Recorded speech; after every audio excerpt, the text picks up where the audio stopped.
This is the Transparency Podcast Show. How are you doing today, Stephanie? Wonderful. Thank you for having me. Yeah, thank you for coming to the show. As we know, you are one of our listeners, and then you have something to share with our audience and people who listen to the podcast. So, but first thing first, tell us a little bit about yourself. Introduce yourself a little bit. Sure. My name is Stephanie Kolton. I am a daughter, a mother, a wife. I am not going to tell you how old I am. And up until recently, I was focused entirely on raising my daughter. And now I'm getting into really trying to give back to the community that's given me a home and given me a life. Okay. So let's dive into your transition story first. So let's start with your transition journey. How does it start? How does it begin and everything? It starts a long time ago. Okay. I knew what I am. I knew that I was not born the way I should have been born at a very early age. I think I was 4 or 5 by the time I knew. And by the time I was in school, everything's separating out into boys and girls, and I knew I kept going to the wrong place. But it was not a good time to be that kind of a child. And so I hid for a long time. I was in the closet for many, many years. And I came out actually because I wanted to get married. It's really the short end of it. Okay. I was dating the person who is now my wife, and I knew that I couldn't go into a lifelong commitment with a secret. I couldn't go into it with a lie. And so I came out to her, and it could not have gone better. My wife has been through this whole journey. All of our time together, my transition and everything has been my biggest supporter and my biggest support. And it's been 11 years now. Wow. That I've been out and mostly proud. We all have our days. Yeah. We all have those moments when we're like, don't notice me. But for the most part, 11 years out and proud and never going back. Where are you located? Because I'm in Southern California, and you're from another state. Where are you located, and how's that your hometown treating you as a trans woman? Well, at the moment, I'm in the Southwest. I'm in New Mexico. It is not my hometown. Oh, okay. Yeah. I was back to my hometown recently. I made a little tour with my wife. I wanted to show her where I grew up. Just back in every year we do a Pride tour. We hit as many Pride celebrations around the country as we can. And we were in New York, and New Jersey was right there, and that's where I'm from. And it's a much different place from when I grew up. And I think if I were growing up there now, I would not have been in the closet. I think I would have had the comfort at that point to express myself fully. But New Mexico is a lovely place. New Mexico has accepted us and taken us into its own and said, here, have a home with us. And yeah, it's I would say everyone should come visit New Mexico, but one of the things I like is that there's not a lot of traffic on the roads. I see. So let's rewind back a little bit to your relationship. So when you came out to your current wife now, how did she react? Like, you were already in a relationship, right? Yes. There was a moment of silence, and then she said, you know, and, you know, paraphrasing, it was 11 years ago. And, but she said to me, you know, you need to be who you are, and nobody gets to tell you otherwise. And then over the next several years, she kept pointing out things that she should have recognized as being not your typical guy. I see. I should have known that. I should have known that. I should have known that. Uh-huh. But she's acceptable and everything and all that.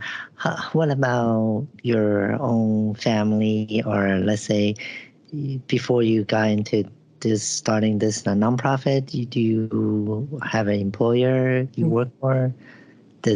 How's the experience on that? Well, for the last 5 years, I've been a full-time mom. My daughter she's the light of my life. She is when I'm on my worst days, a hug from her is the best medicine and makes everything feel better. And I just don't care anymore about anything. There could be, you know, elephants parading through the living room, and if she's giving me a hug, I wouldn't notice. She's just the best thing that's ever happened to me. And before that, I was before that, I was casting around a bit because I needed something, and I tried a little day trading, and then I realized I hate working with people who would sell their mothers for a dime. And I was working as a speechwriter for a while and realized I don't like being very close to politicians. But most of my career was spent in pre-hospital care, emergency medicine, as an EMT and a medic. Okay. So coming out as Stephanie, it didn't really affect you much, or like other people has more dramatic effect, like they probably got fired, lost their job, or not able to find a new job or some sort of like that, right? You're kind of employment wise, it was very easy because I was working from home at the time, and I was out and about every day, but none of the people I saw in my everyday life were responsible for my paycheck. So in terms of my employment, I really was very lucky. Other ways, not so much, but I don't like to dwell. Okay. And how about your family member? Like, are they supportive of you? Did they probably see the sign too, like your wife now? Mostly. My mom is my best friend. She really is. And her only issue with me coming out was that she felt a lot of recrimination, that I didn't feel comfortable talking to her about it when I was a kid. And she understood that when I was younger, our home life was not exactly nurturing. When my father was in the picture, it was not a safe environment. And after I was dealing with all of the pressures of being in the closet and trying to contend with who I was, and trying to contend with external pressures that were at times extreme, and got into a lot of self-destructive behavior, and wound up with a foster family for a little while. And I'm still very much in touch with them. My foster brother is just the best. When I told him, when I came out to him, he said, "I knew something was different because I've never seen you this happy." And I cried. And he's still, we talk every day. His mom, my foster mom, we talk all the time. My foster dad, we lost in the early days of COVID, but I still have the last text message that he sent to me, which was right after I came out, and he said, "I don't care. you'll always be my kid and I will always love you. And every time I see that text message when I'm scrolling through and clearing out old stuff that I don't need, it makes me cry. My sister and I don't talk. We haven't talked in over 10 years now since she found out. And I have some other family, some biological family that are not in my life anymore. I've got my mom and I've got my foster family and I've got my wife and my daughter, and that's all I need. What else do I need? I need our trans family. That's it. Yeah, that's so heartwarming when you say that. Yeah. So, and your daughter, your kids, it's from this same marriage, right? Yes. Yeah. Oh, okay. And then Yes. she is not. I mean, she is very acceptable and like in a loving family, right? She only knows one thing. She knows that she has two mommies who love her to the ends of the earth and back. She knows that both mommies are ready to read a book and have pillow fights and talk with stuffed animals and draw and paint and get dirty in the backyard. And that's what kids should know. That's all kids really need to know when they're 4 or 5, is that their family, their parents love them and will always love them. And it's okay to get dirty once in a while. I see. Yeah, so I'm happy for you.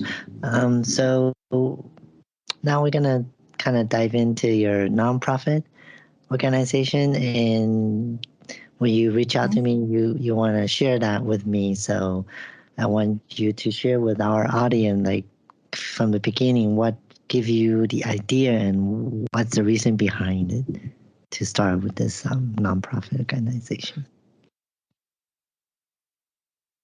Of course. So the organization is called Patchwork, and we are working up to capacity to bring free online peer support to every trans, non-binary, gender non-conforming, and intersex person with an internet connection. We are looking to grow and evolve from there, but that's our bread and butter, and that's where we're starting. And honestly, this was my wife's idea. I have been, for the last several years, facilitating peer support groups. And I've really struggled with how little support there is for our community and how hard it is to find the services and the professionals that we need just to feel comfortable in our lives. And especially over the pandemic and over the lockdowns, but even before and since, finding our community is always so hard. There are so few of us and we are so far flung that it's not always possible for us to find centers for us to go to. We can find career community centers, and there may be a few trans people there. But when you look at support groups, they'll have maybe up to 8 people, but usually 5 or 6. Sometimes they're very hard to get to. As everyone knows, our community is not affluent, the opposite of affluent. And sometimes the travel costs or logistics to get to an in-person support are a great barrier for us to overcome. Many support groups, as all trans people know, are run by hospitals or medical groups, and you have to pay to get in. And even though it's maybe $10 or something like that, if you're working 3 jobs just to make rent, $10 means everything. Right. So what we're hoping to do is to bring that support to everyone so they can access it on their phone, on their tablet, on their computer, and be able to have the community, be able to feel the support and the love of other trans people, other non-binary and gender non-conforming and intersex people, and be able to gain the benefit of the experience of those who have been out longer, who have, for those who choose some type of physical or medical transition, who have or further in the process, Right. and really create the family that we're all a little starved for in our society, and that's what Right. we're hoping to do. And we are hopefully hopefully launching this November. Our website is active, and I thank you very much for including it in your notes. Our website is active, and anybody is welcome to Yeah. come to the website. And Def- we have a way for you there to contact us and tell us what groups that you're interested in. We have a bunch of different groups that we are training our facilitators for. And of course, if anybody wants to volunteer, be trained as a facilitator themselves, or help with the running behind the scenes of Patchwork. We want this to be a community organization, a family organization, and really our strength is from trans people. Right. So do you, I remember last time when we talked a little bit, you were thinking about also including some course resource online classes. Is that correct? As a part of Yes, it? we are looking to build a resource map. As we all know, sometimes finding even the simplest things can be ridiculously hard. So, even beyond something like finding a gender-affirming doctor or endocrinologist or therapist, finding things like an electrolysis. A lot of people outside the community don't realize that trans women and trans men, both who are planning to have any kind of bottom surgery, need electrolysis. We need gender-affirming devices like breast forms and binders and packers and gaffs. And sometimes these things are really hard to find. Even the little things like, what's the supermarket in my area that isn't going to give me shit? Yeah. So we're hoping, and you can find lists of different things on the internet. On the internet, most organizations, most resources will have the same 7 or 10 national groups, and they'll have a couple of local groups. Local queer community centers are great resources. They'll have a few of what's local to them. Planned Parenthood has great resources for what they have connections with, but there's nothing bringing it all together, and there's a lot that falls through the cracks. In my own experience, finding an electrolysis, there was a woman in the next town over from me who was retired but would work for trans people out of her home, but nobody knew. One person knew, and then a couple of people knew, and it finally got out there, but nobody knew for years. Wow. So we're asking the community to come to us and help us build this map. Tell us every resource that you know.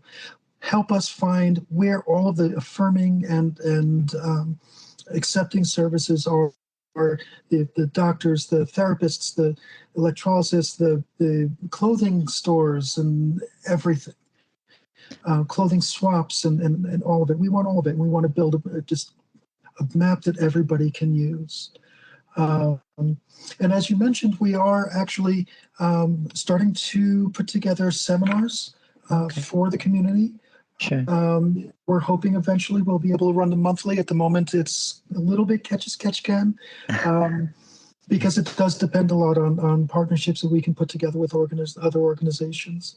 But we will be offering seminars in the next 3 to 6 months, specifically for survivors, for people who have come through the crucible of violent crime and sexual assault. We will be offering seminars. We've made arrangements with a group that just does this, that just does survivor services for the trans community. And they'll be coming to us and providing seminars a couple times a year. And we're hoping to expand. We're hoping to have legal name change clinics, document clinics. We're hoping to do trans masc, non-binary, and trans femme, gender affirming cosmetics, and hopefully a little bit of maybe 1 or 2 voice clinics. I know I could use that. Yeah. Same here. um, okay. So yeah, we're really looking to just bring it all together and give the community the access they need to the services and the information and the help that we all need. Okay. So it sounds like a directory. And is this only because you mentioned you help people wherever they have Wi-Fi? So is this going to be also like international mapping sort of kind? I would love for us to be able to have an international map. I don't know how practical that is in right now. Mm-hmm. We do have one person who's exploring what the requirements would be for us to be registered as a nonprofit in the EU. That may be a very long process. But if anyone outside the US wants to send us resources, we'd be happy to put them on our map and add them to the list of everything else that we're putting together.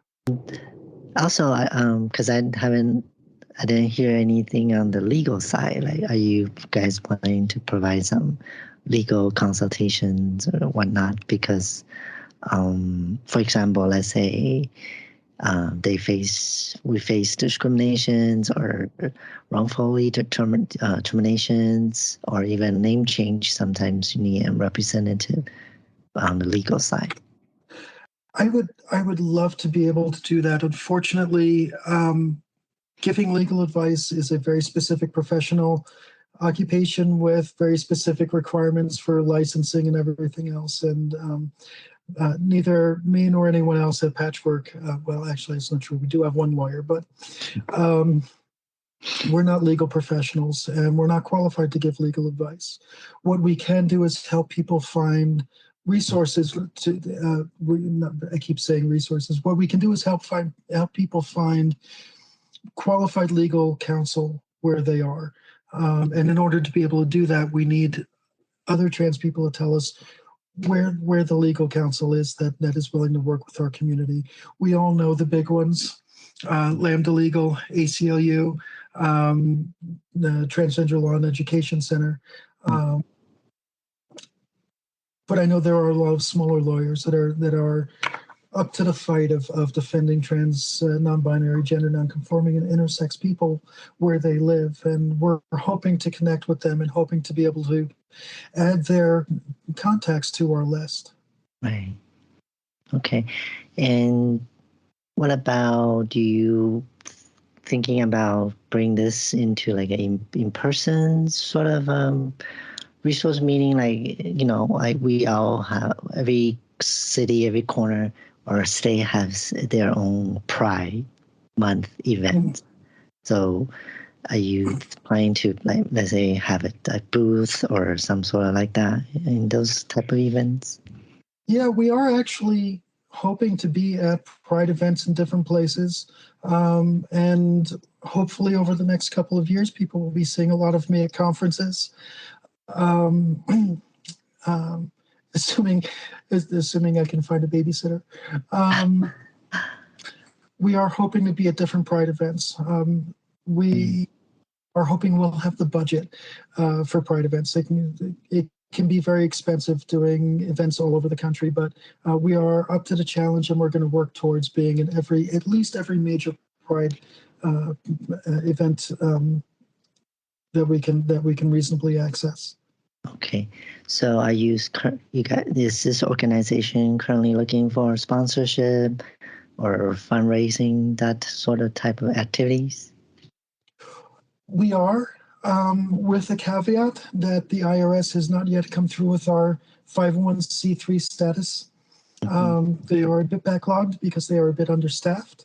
I've talked to a couple people there, and they were very apologetic and excuse me, very understanding of our plight and not being able to. I mean, we can take donations, but there's no tax advantage for the person donating.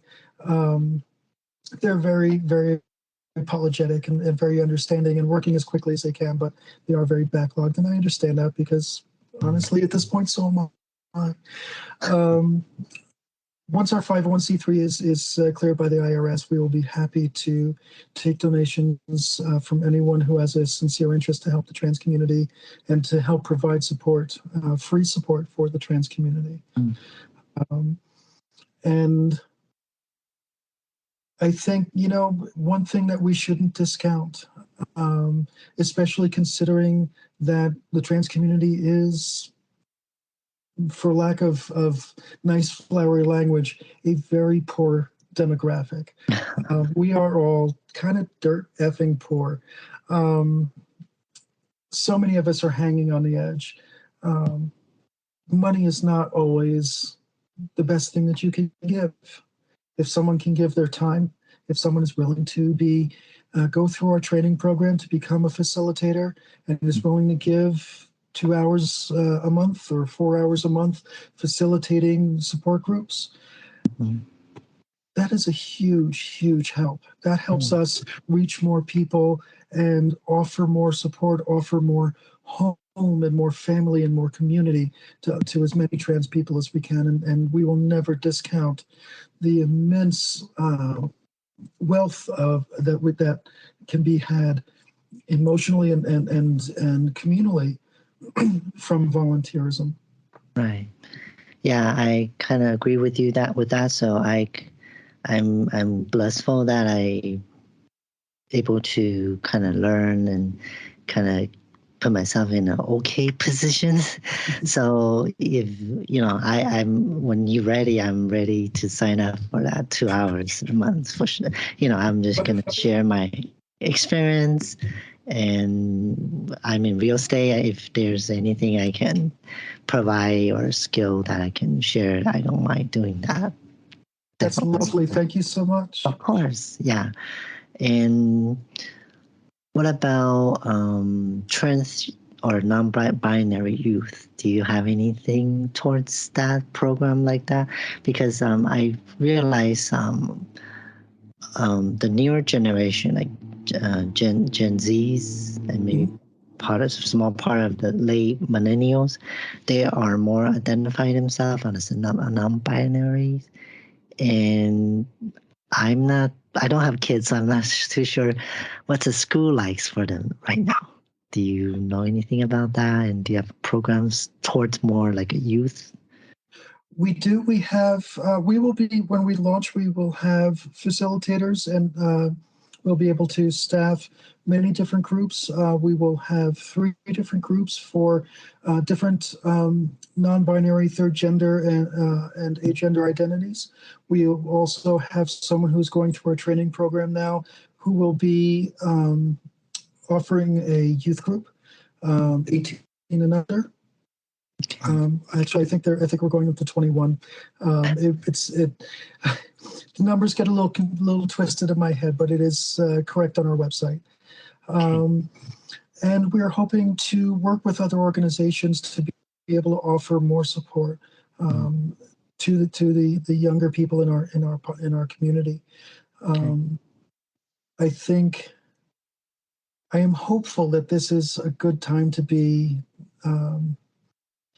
I know, considering the current political climate, it doesn't seem like it, but I'm hoping that this is a good time to be a young out trans person. I'm hoping that the visibility that we've built over so many years will make it easier for them to find the rest of us, find community, find happiness, find comfort with themselves and who they are. And I'm hoping that we can provide some small part of that at Patchwork through our youth support group, through the non-binary, the genderqueer, the gender fluid groups, and the agender groups. And hopefully with connections we're looking to make with other organizations, local and national, that have more services for young people and more capacity to work directly with young people that we may not be able to do at the moment. Okay. Since you talk about current politic climax, there's I'll say tiny group. I don't think it's a large group. There's a tiny group. The mainstream media call it the transitioning group. Heard of that, right? So I think so far that I seen nonprofit or advocates group, we kind of forgot about a group like a small group like this transitioning. So I think that might be a group can start somehow somewhere, because I'm not sure the like everybody's reason for transitioning or circumstance is different. I'm sure that goes along with the transitioning.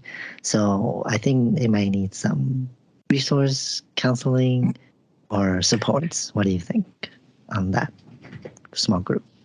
The best information we have is that the majority of the main reason that people detransition is either because it is medically necessary. There are some people who react poorly to hormone therapies.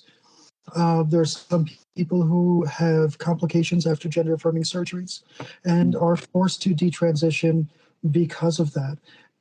And because the other reason, major reason, because people are persecuted where they live. Children don't feel safe being out. Adults don't feel safe being out. People are fearful of losing their homes, their jobs, their families. And they make the decision that it is better to hide who they are until they're in a safer place to be out. The best information we have is that detransition is a very small part of the trans community, less than 2% at the last count. Yeah. But there are voices in the media who like to champion one or two people who want to make a very strong political statement against the entire trans community because of one or two stories that they will repeat, and they will twist, and they will repeat again. My experience in trans support groups is that we very often have people who have had a need to detransition. I can think of one woman in particular that I've known in a couple of different groups. She's come to a couple of different groups that I've run, who had when she chose to have a medical transition, she chose to start hormone therapy. And in the course of starting hormone therapy, something about the estrogen triggered an horrific response. And she only discovered that she had a genetic blood disorder because she went on estrogen, and she can never go on it again. And she had a difficult road ahead of her. She chose to detransition because she could not deal with the emotional strain of not being able to have the hormone therapy that she needed, that she felt she needed for herself and that was necessary for her. And she went back into the closet. And years later, she wound up in a much healthier place. And even though she's not able to have hormone therapy, she is living out and proud and progressing through a transition that works for her. Not everybody who detransitions comes back to it. Some do, some don't. But they all need support. And even if you are not choosing or feeling compelled to have a medical or physical transition, you're still trans, and we still open our arms to you. Yes, I agree with that very much, because to all people that we interview or from my personal friends, everyone transition, it's actually start from inside, not dress up or anything. It all become the journey from inside. So what you just said is, doesn't matter a person outside looking whatever or whoever they look, as long as their internal inside is thinking they're not aligned with their biological gender, then they're considered transition. Yeah. One of the things that we talk about in one of our groups in particular, which is not your typical support group. Our core group that everything in Patchwork started from is actually run as a deep listening circle, which is the best analogy I could give you is that it's kind of like Bible study for trans.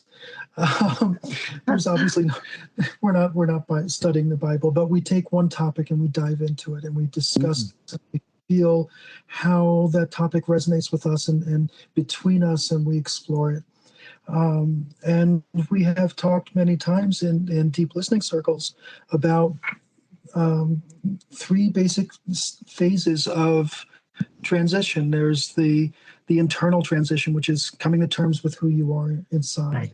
Mm-hmm. There is the local transition, telling friends and family. And then there is the outward transition when we come out to the world. Whether or not we decide to wear gender-affirming clothing or not, or change our bodies, or change the hormones that our bodies are running on, or just, I don't know, wear a unicorn with a trans flag hanging off of it, whatever makes you happy. Those are the three stages that we see: internal, local, and then external. Yeah.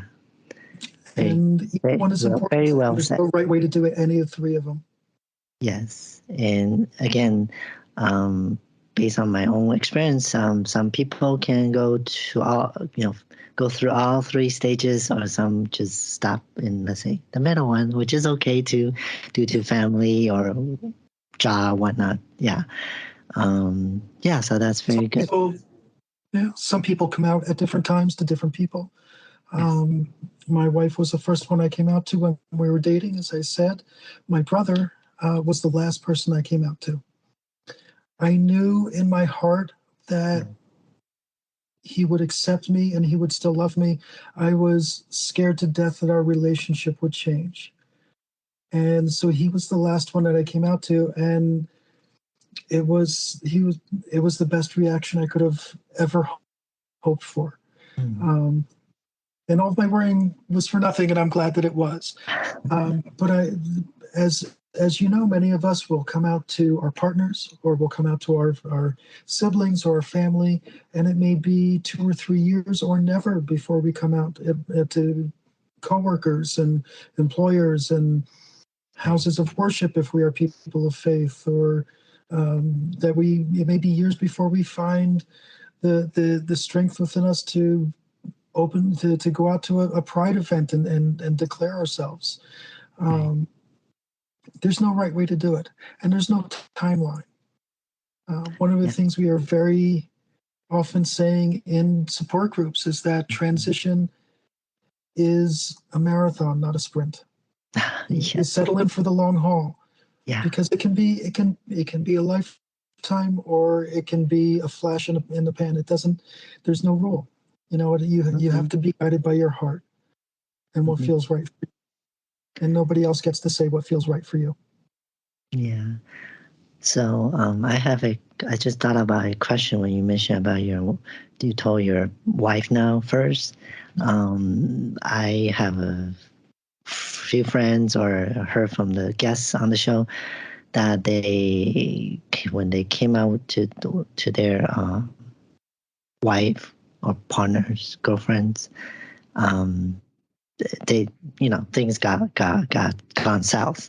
So I want to see if you have any advice or any sort of things that they can be aware before they do that, or how. Just share your experience on that. I think the two things that get you in hot water fastest are telling people how to raise their kids and how to manage their relationships. But what I will say is, having had the opportunity to work with people in our community who have been in relationships that have not been able to survive a transition, the most important thing is protecting yourself and being true to yourself. A relationship, if you come out to somebody and they are not accepting, you can't just go back in the closet. Well, you can try, certainly. But it's always going to be there. Yeah. If the relationship can't survive transition, you need to be focused on your own health and safety. Mm-hmm. And if the relationship can survive the transition, it's not going to do so if you're not focusing on your safety and your health. You can't be there for someone else if you are not there for yourself first. When I was working in emergency medicine, pre-hospital care, one of the things we used to say all the time was, "Don't rescue the rescuer." You can't be there for someone else if you're putting yourself in danger. And the same thing goes true for our relationships. I can't be there for my wife if I'm in a bad place. I have to get myself straight. And she can't be there for me if she's in a bad place. Right. And I think the one thing that helps us always come back to that is communication, whether it's just between partners or partners with a third party like a professional therapist.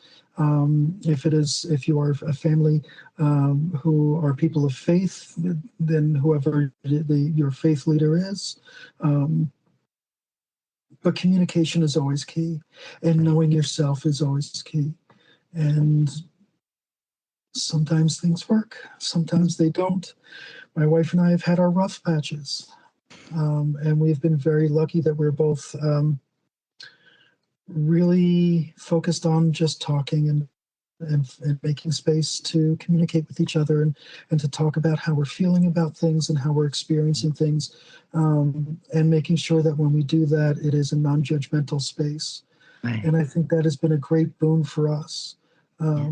And I would encourage anyone who is feeling pressure in the relationship to find a way to have open and safe communication.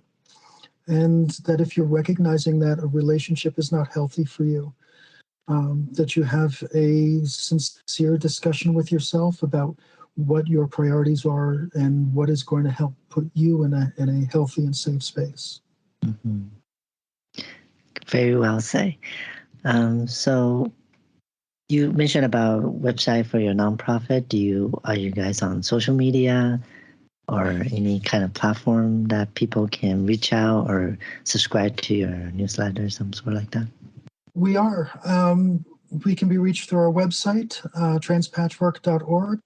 We can also be found on Instagram and Threads at transpatchwork.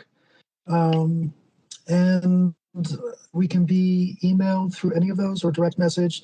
Our social media manager is having a little bit of an issue with Instagram bouncing our ads back constantly. Apparently, advertising free online peer support for trans people is, as Meta has told us now 4 times, promoting a hostile political agenda. Oh, wow. And has refused to run our ads, which is why many of you have not seen us on social media so far. So our social media manager is, who is a volunteer, is working very diligently in their time to try and get Meta to understand that offering health and wellness to a marginalized and oppressed community is not threatening anyone. And maybe they should just go stick it. I probably shouldn't say that, but it's, it's okay. Yes. True. Yes. The algorithm, it's not, it needs to retrain. The AI need to retrain. Yeah. A little sensitivity training for the algorithm would not be a bad thing. Yeah. So any last words, anything you want to share before we close out this episode? I think the only thing really that's left for me to say, which is what we believe at Patchwork, and it's how I end every support group that I run, and that is to tell everyone, this is your community, and your community is your family. Your family is our strength. Yeah. And you are seen, you are heard, you are valid, and you are loved. I wish you all safe, healthy, and happy lives. Thank you so much for joining us today. I'm very happy that you guys put this out. Okay, so thank you for listening and watching for our episodes, and we will catch you next time.